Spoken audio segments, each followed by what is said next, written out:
Ever feel like you're trying to fly high, but there's this invisible anchor dragging you down?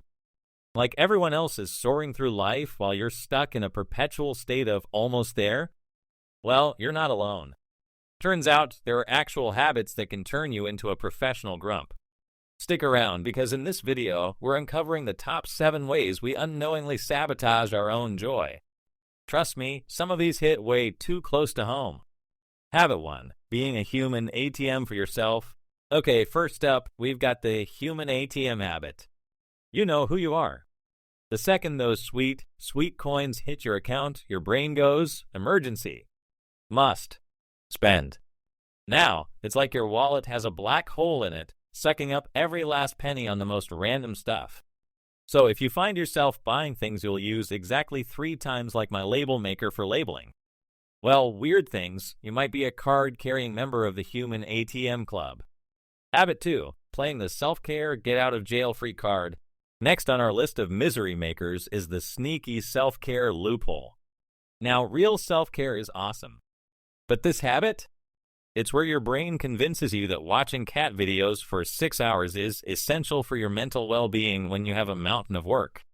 It's like building a comfy little fort, the Bailey of procrastination, and then claiming it's your impenetrable castle of self-care, the Mott. Been there, done that, bought the oversized stress ball. The truth? Deep down, you know the difference between genuinely recharging and just avoiding stuff. Habit 3. Waiting for your fairy godparent. The classic waiting for my ship to come in syndrome. This is where you're convinced that any day now, a mysterious benefactor will show up with a suitcase full of cash and your dream job on a silver platter. It's the Disney movie version of life, where suddenly, poof, all your problems vanish. For me, I genuinely thought someone would just call me up and say, "Hey, love your stuff, here's a blank check." Spoiler alert, the phone mostly rang with telemarketers.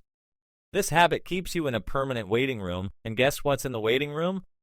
Yep, misery with a side of stale hope. Habit 4. Living in the social media thunderdome. Oh boy, social media.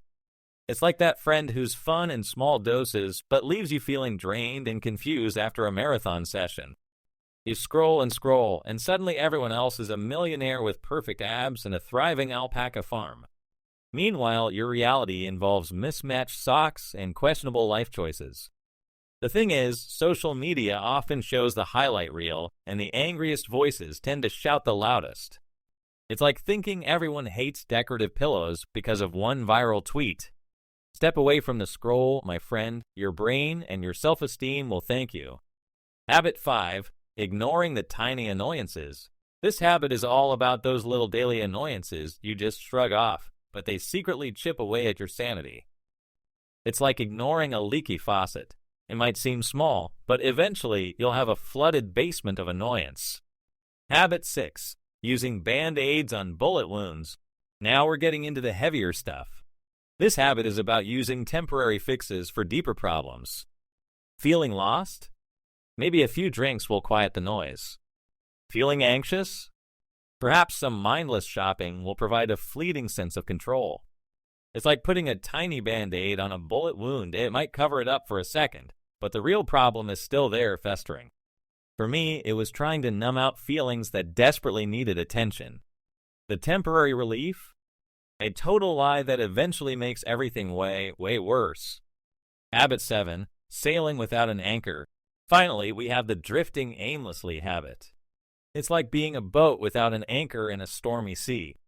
When life throws curveballs, and it will, what keeps you grounded? For me, it was a long time of feeling disconnected and without purpose. Finding those anchors, my family, this crazy journey, finally getting the right mental health support, that's what made the biggest difference. Without those strong connections and a sense of purpose, you're just tossed around by the waves of life, and that, my friend, is a recipe for feeling utterly miserable. So, there you have it. 7 delightful ways to accidentally become a connoisseur of misery. But hey, if you dug this deep dive into our delightful misery habits, do me a solid and hit that like and subscribe button.